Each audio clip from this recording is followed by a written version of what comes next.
नमस्ते भाभी, कैसी हैं आप? गुड़िया और मुन्ना दोनों कैसे हैं? दीदी दोनों एकदम मस्त हैं। गुड़िया तो आपको बहुत याद कर रही है, बुआ बुआ करके आपको याद करते रहती है। हाँ भाभी, मैं भी अपनी लाडो को बहुत याद करती हूँ, मुझे भी बहुत याद आ गई है उसकी। क्या करो भाभी, बच्चे की खातिर मैंने 8 महीने से मायके आना जाना भी छोड़ दिया है। मैं ही जानती हूँ भाभी कि मेरा कैसे दिल लगता है आप लोगों के बिना।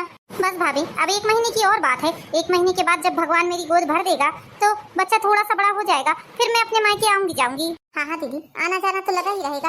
एक तो भगवान ने बहुत मुश्किल से आपकी गोद भरी है, तो अच्छे से हो जाने दीजिए बच्चे को, फिर आप खूब आइए जाइए। भाभी, मम्मी कहाँ है? मम्मी से बात नहीं हुई है आज मेरी। दीदी, मम्मी जी मुन्ने की मालिश करके अभी मंदिर गई हैं, बस थोड़ी देर पहले। अब मुन्ना भी हुआ है तो मुन्ने को नहीं देखा है मैंने। अब हम दोनों ही अपने अपने बच्चे को लेकर मिलेंगे अब दोबारा। हाँ ठीक है दीदी। दीदी, मैं गुड़िया को खाना खिला देती हूँ, आप अपना ध्यान रखिएगा। ठीक है, फोन रखती हूँ मैं। हाँ भाभी ठीक है। गुड़िया, आपकी बुआ आपको याद कर रही थी बेटा। आप बुआ बुआ करते हो ना, बहुत जल्द बुआ का छोटा बेबी आने वाला है। छोटा बेबी, बुआ का छोटा बेबी आने वाला मम्मा। हाँ गुड़िया, आपकी बुआ का छोटा बेबी आने वाला है। लो, आपकी दादी आ गई मंदिर से, जाओ दादी जी से प्रसाद ले लो बेटा। मम्मी जी, रिया दीदी का फोन आया था, वो बहुत याद कर रही हैं हम लोगों को, लेकिन मम्मी जी क्या करो, हमारी भी मजबूरी है। मुन्ना छोटा है और बारिश इतनी तेज हो रही है, यदि मुन्ना थोड़ा सा बड़ा हो जाता तो हम जरूर जाते दीदी से मिलने। अरे हाँ बहू, चलेंगे बेटा। अभी रिया की डिलीवरी को पूरा 1 महीना बाकी है। 1 महीने के बाद हमारा मुन्ना भी 2-2.5 महीने का हो जाएगा, तो हम चलेंगे, सभी लोग चलेंगे जब बच्चा हो जाएगा तब। बेटा, डिलीवरी होने तक ना ही हम उसे यहाँ बुला सकते हैं और ना ही हम लोग जा सकते हैं, क्योंकि बेटा तुम तो जानती हो इतने साल हो गए रिया की शादी को। तुम्हारी शादी से पहले हुई है रिया की शादी, लेकिन भगवान ने 7 साल हो गए, उसके बाद उसकी गोद भरा है। क्या क्या नहीं किया बेचारी ने। ऐसा कोई मंदिर नहीं बचा जहाँ जाकर उसने मथा ना टेका हो और मन्नत ना मानी हो अपने बच्चे के लिए, जब जाकर तो भगवान ने उसकी गोद भरी है। अब भगवान ने जब उसे संतान सुख दिया है तो कम से कम बच्चा हो जाए, उसके बाद हम लोग मिलेंगे जुलेंगे। इसलिए तो बेटा हम लोगों ने थोड़ी दूरी ही बना ली है, क्योंकि समधन जी ने साफ साफ कह दिया था कि देखिए समधन जी, हमने इसका इलाज करवाया है, किसी से दवाई ली है उन्होंने, झाड़ फूक भी बहुत हुआ है हमारी बेटी का, और किसी पंडा बाबा ने बताया था कि पूरे 9 महीने तक इसे अपने मायके वालों से दूर रहना पड़ेगा, मायके की दहरी तक ना खूंदे और मायके का कोई एक सदस्य भी ना मिले जुले। ऐसा करके समधन जी ने बता दिया था कि आप लोग 9 महीने तक हमारी बहू से ना ही मिले तो अच्छा है। लेकिन बेटा हमने भी अपना दिल पर पत्थर रखकर अपनी बेटी की खुशी की खातिर उससे मिलना जुलना बंद कर दिया। बेटा रही बात खैर खबर लेने की, तो रोज फोन में 2-2 बार बात हो जाती है, अच्छे भले की खबर भी ले लेते हैं हम, समधन जी से भी अच्छे भले की बात हो जाती है। अब इसमें कोई बुराई वाली बात नहीं है बेटा। हाँ मम्मी जी, आप बिल्कुल सही बोल रही हैं, इसमें कोई भलाई बुराई वाली बात ही नहीं है। हम तो बस भगवान से यही दुआ करते हैं कि हमारी दीदी की गोद भर जाए, उनकी भी सूनी गोद में एक नन्ना मुन्ना मेहमान आ जाए, जिसकी किलकारियों से उनका घर गूंजता रहे। बस बेचारी ने बच्चे के लिए क्या कुछ नहीं किया है, जिसने जहाँ बताया वहाँ गई है वो, जिसने जिस हॉस्पिटल का नाम बताया उस हॉस्पिटल में जाकर इलाज करवाया है। लाखों रुपए तो उन्होंने बस इलाज में बर्बाद कर दिए हैं एक संतान के लिए। अब जब आज उन्हें संतान सुख प्राप्त हुआ है तो हम उनकी इस खुशी में आड़ नहीं आ सकते, क्योंकि यदि किसी ने कुछ बताया है तो कुछ सोच समझ कर ही बताया होगा। और वैसे भी हमारा मिलना जुलना उतना ज्यादा जरूरी नहीं है जितना उन्हें संतान सुख प्राप्त होना है, क्योंकि बेचारी के जीवन में दुख ही दुख है। इतने सालों से बच्चे नहीं हो रहे थे, सास और नंद उन्हें ताना दे देकर परेशान करती थी। जीजा जी भी कुछ कम नहीं है, जीजा जी ने भी कोई कम अत्याचार नहीं किए हैं जब तक बच्चा नहीं रुका दीदी को। बस बेटा हम भी इसीलिए थोड़ा डरते हैं कि हम सोचते हैं कि हमारे कारण हमारी बेटी के जीवन में किसी प्रकार की कलह ना आए। मम्मी जी अभी थोड़ी देर बाद आप दीदी से बात कर लीजिएगा। ठीक है मम्मी जी, मुन्ना सो गया है, मैं इसे जाकर सुला देती हूँ, फिर खाना खाते हैं हम लोग। हाँ ठीक है बेटा, तू जा, और हाँ मुन्ने को अच्छे से मच्छरदानी में पैक करके आना, क्योंकि मच्छर बहुत ज्यादा हो रहे हैं। मच्छरों के कारण कितनी बीमारी फैल रही है ना गुड़िया?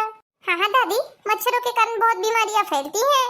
मम्मी जी मैं सोच रही हूँ रक्षाबंधन नजदीक ही आ रहा है, तो क्यों ना हम मार्केट जाकर कुछ खरीदी करके ले आए। वैसे भी दीदी के लिए तो साड़ियाँ लेना ही है, अब इस बार दीदी तो आ नहीं सकती सावन में, तो हम ही सावन में चले जाएंगे, दीदी के घर ही जाकर रक्षाबंधन मनाएंगे सोच रही हूँ मैं। उसके बाद वहीं से फिर मैं अपने भैया के यहाँ चले जाऊंगी रक्षाबंधन मनाने। हाँ बेटा, लेकिन मुन्ने को लेकर कैसे जाएंगे हम, इतनी बारिश हो रही है।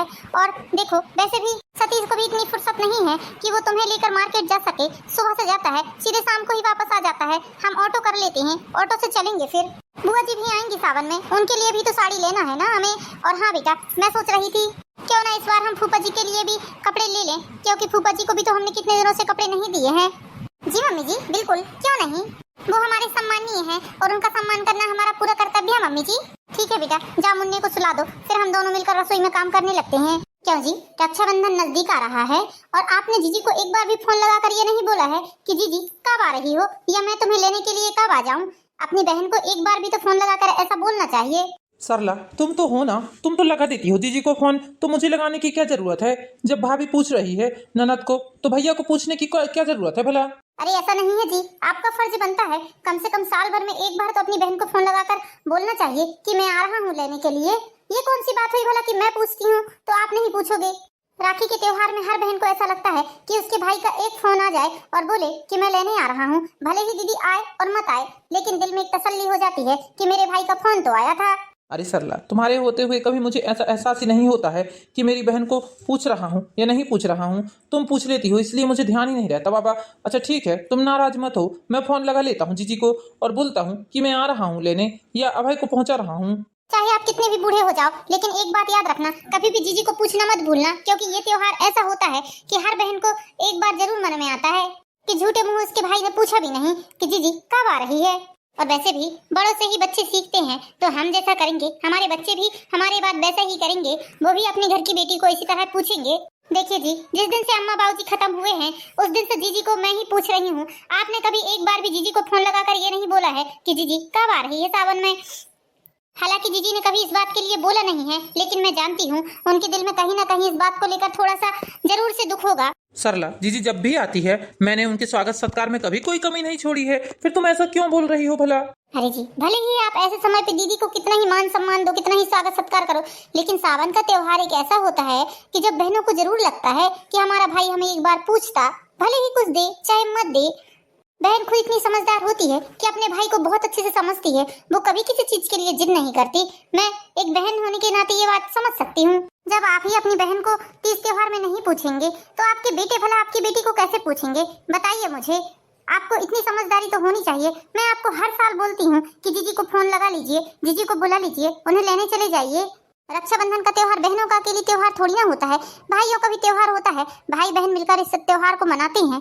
इतनी समझदारी तो आपको होनी चाहिए। अरे ठीक है बाबा, ठीक है, गलती हो गई, आज के बाद ऐसी गलती नहीं होगी। अब मैं हमेशा जीजी को रक्षाबंधन के 4 दिन पहले ही फोन लगा दूंगा, तुम चिंता मत करो। और मैं तुम्हें अभी 2000 रुपये दे रहा हूँ, जाओ जीजी के लिए जो भी लाना हो लेके आ जाओ। ठीक है, लाइए दीजिए पैसे। मैं और बहू जाकर मार्केट से सामान लेकर आ जाते हैं और कपड़े भी लेकर आ जाते हैं। रिया के लिए भी कपड़े लेकर आना है। रक्षाबंधन के दिन रिया के घर जाएंगे हम लोग सभी। क्यों हम लोग सभी जाएंगे? रिया नहीं आ रही है क्या इस वर्ष? लो कर लो बात, रिया क्यों नहीं आ रही है? आपको बताया तो था मैंने कि उसे बच्चे नहीं हो रहे हैं, इसलिए किसी पंडित ने बताया है कि अपने मायके नहीं जाना है। मायके का परहेज बताया है और कहीं आने जाने का भी परहेज बताया है, अकेले मायके का नहीं बताया है। अब 8 महीने तो गुजर गए हैं, बचा 1 महीना, तो 1 महीना भी भगवान अच्छे गुजर जाए और भगवान करे कि अच्छा सा बच्चा स्वस्थ हो जाए। अब भगवान हमारी बिटिया की गोद जल्दी से भर दे। भगवान ने हमारे बेटे को तो बेटी और बेटा दोनों दे दिया है, अब हमारी बेटी को भगवान चाहे बेटा दे दे या बेटी दे दे, कुछ भी दे दे, बस हमारी बेटी की गोद भर जाए। हाँ सरला, तुमने मुझे बताया था, लेकिन दिमाग में कई किस्म की बातें चलती रहती हैं। अब तुम्हें तो पता है दुकान में लेन देन का हिसाब रखना, ये रखना, सुबह से मेरे दिमाग में चक्री जैसा बस 10 प्रकार की बातें चलती हैं। 10 प्रकार के लोगों से मिलना जुलना, लेन देन, कितना लोड रहता है दिमाग में। इस चक्कर में मैं सब कुछ भूल जाता हूँ। घर गृहस्थी तो तुम ही संभालो तो ही बढ़िया है, मुझे तो ये सब मत बोला करो तुम। अच्छा ठीक है बाबा, ठीक है, नहीं बोलूंगी। लाइए पैसे दीजिए। आज तो थकान हो गई बेटा, कब से मार्केट गए हुए थे, शॉपिंग करते करते कमर दुख गई। हाँ हाँ मम्मी जी, मुन्ना भी रोने लगा होगा, मैं बगल वाली चाची के यहाँ से मुन्ने को लेकर आती हूँ। अरे इस समय जीजा जी का फोन क्यों आ रहा है मम्मी जी? जीजा जी तो अभी ऑफिस में होंगे ना? पता नहीं बेटा क्यों आ रहा है, उठाओ जरा फोन। क्यों जवाई बाबू ने इतने समय फोन लगाया है? स्पीकर में रखो, मैं भी सुनती हूँ क्या बात है। हेलो, नमस्ते जीजा जी। भाभी, मम्मी जी कहाँ है? मम्मी जी से बात करा दीजिए मेरी। क्या हुआ जवाई बाबू, आप रो क्यों रही हैं? क्या बात है, बोलिए, मैं सुन रही हूँ। मम्मी जी, रिया को रात में थोड़ा सा दर्द हो रहा था, उसके बाद हमने रिया को डॉक्टर के पास ले गए। वहाँ डॉक्टर ने बताया कि रिया, मम्मी जी 8 महीने में दर्द उठने के कारण रिया की सोनोग्राफी कराई मैडम ने कि दर्द क्यों हो रहा है। फिर पता चला कि रिया का बच्चा पेट में ही खत्म हो गया है। ये क्या बोल रहे हैं बेटा? ये अचानक से इस तरह क्या हो गया? कल ही तो मैंने रिया से बात की थी, ऐसा कुछ नहीं था। हाँ मम्मी जी, मैं सच बोल रहा हूँ। मम्मी जी, कल तो रिया अच्छी भली थी, रात से ही उसे थोड़ी तकलीफ हो रही थी, पता नहीं क्या हो गया। मम्मी जी आप लोग जल्दी आ जाइए, मैडम, रिया का ऑपरेशन करने के लिए बोल रही हैं। सीजर के द्वारा बच्चे को निकालना पड़ेगा, क्योंकि यदि बच्चे को जल्द से जल्द माँ के पेट से नहीं निकाला गया तो पॉइजन बनेगा, जिससे माँ को भी खतरा हो सकता है। मम्मी जी, आप लोग प्लीज जल्दी आइए। हाँ बेटा, हम आ रहे हैं बेटा, तुम टेंशन मत लो, तुम बस रिया का ख्याल रखो। ठीक है मम्मी जी, मैं फोन रखता हूँ। ये सब क्या हो गया बेटा, क्या हो गया ये सब? हमने क्या सोचा था और क्या हो गया? हाँ मम्मी जी, हम तो कितने अरमान लिए बैठे थे कि 1 महीने बाद दीदी की गोद भर जाएगी, भगवान उनके जीवन में खुशियां लौटा रहा है। लेकिन हमें क्या मालूम था मम्मी जी कि ये जो खुशियां हैं ये दुख देंगी, ये दुख देंगी बस। मम्मी जी जल्दी चलिए, हमें दीदी के पास जाना पड़ेगा, उन्हें हम लोगों की बहुत जरूरत है। अरे क्या बात है, तुम दोनों क्यों रो रही हो? क्या हुआ? पापा जी, रिया दीदी का बच्चा इस दुनिया में नहीं रहा, रिया दीदी का बच्चा पेट में ही खत्म हो गया है। ये क्या बोल रही हो बेटा? तुम्हें किसने बताया ये सब? रिया रिया ठीक है ना? पापा जी, दीदी का सीजर हो रहा है, सीजर के द्वारा बच्चे को निकालना पड़ेगा। पापा जी चलिए, हम लोग जल्दी चलते हैं। नहीं बेटा, तुम हमारे साथ नहीं चल सकती, तुम यहाँ घर पर रहो और बच्चों का ध्यान रखो।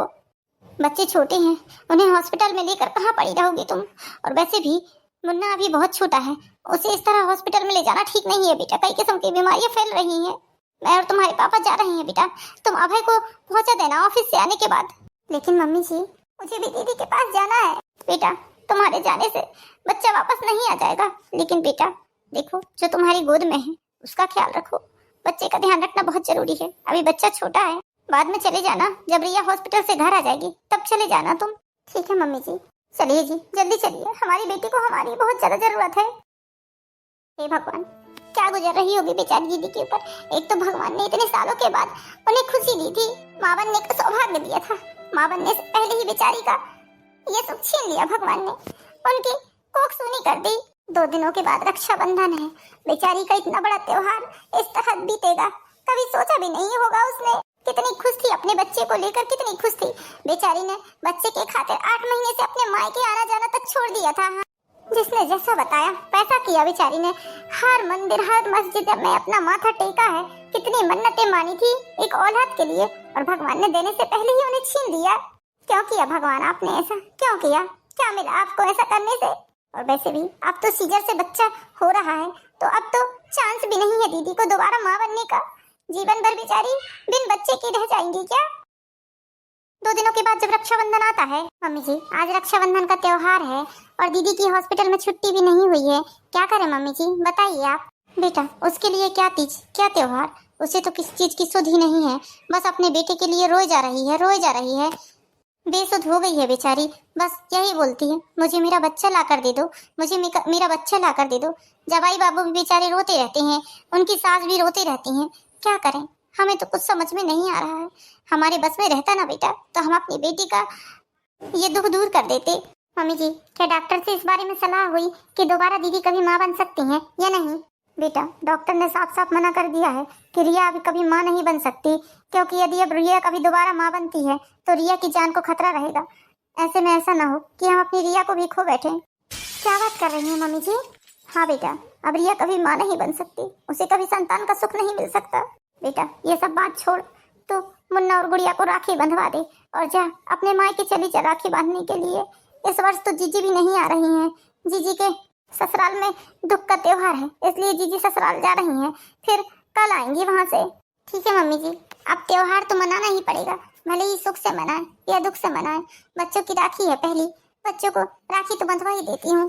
इस वर्ष मैं अपने मायके नहीं जाती मम्मी जी, मेरा मन बिल्कुल ठीक नहीं लग रहा है, मन ही नहीं कर रहा है किसी चीज को करने का। एक काम करती हूँ, भैया को यहीं बुलवा लेती हूँ और मैं यहीं राखी बांध देती हूँ।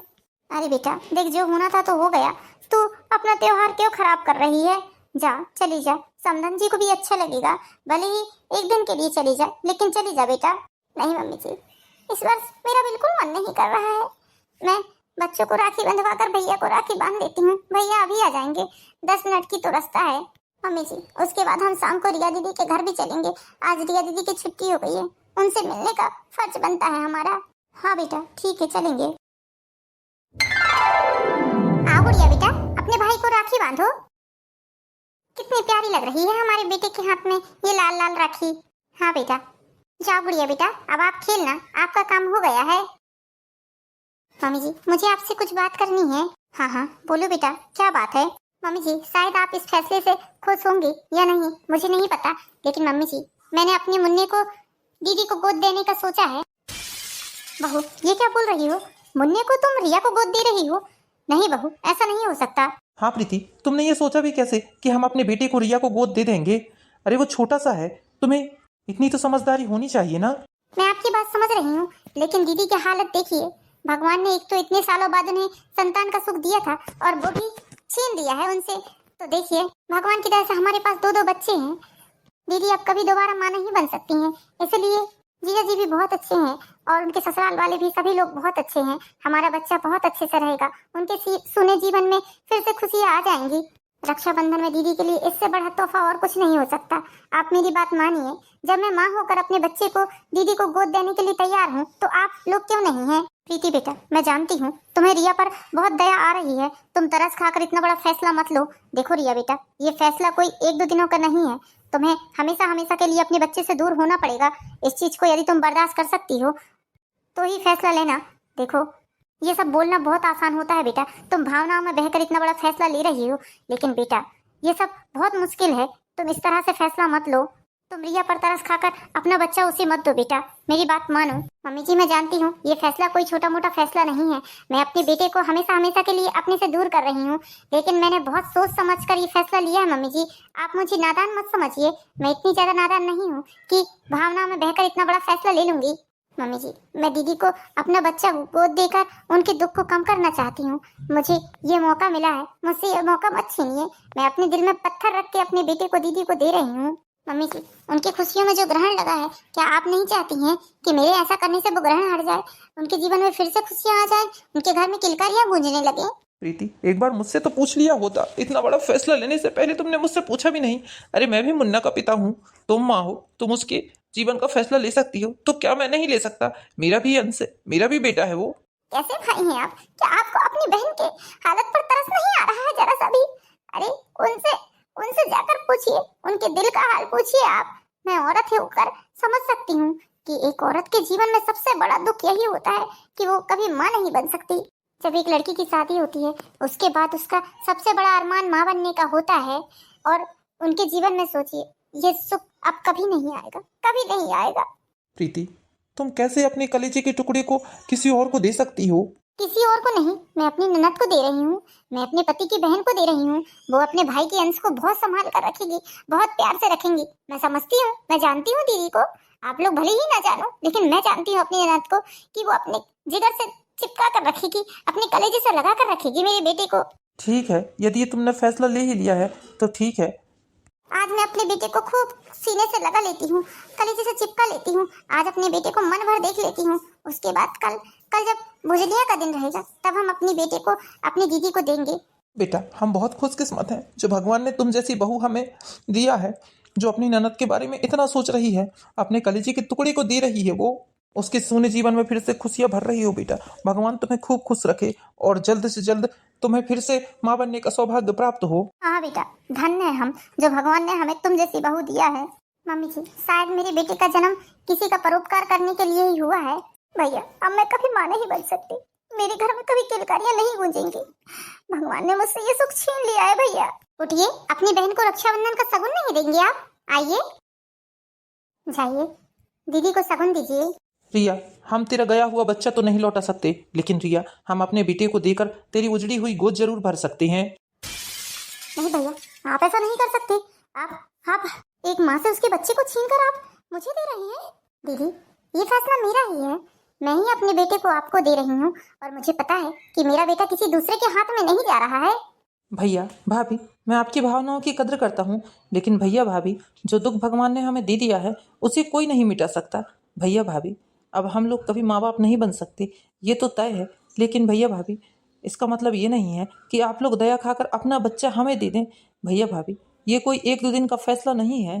जीजा जी, आपको लगता है क्या मैं 1-2 दिन के लिए ये सब कर रही हूँ? जीजा जी, ऐसा बिल्कुल मत सोचिए। ये फैसला हम लोगों ने मिलकर लिया है, मैंने अपनी खुशी से ये फैसला लिया है। मैं अपने बेटे को अपनी ननद को दे रही हूँ। जीजा जी, मेरे पास और भी चांस है, मैं फिर माँ बन सकती हूँ, लेकिन दीदी कभी माँ नहीं बन सकती।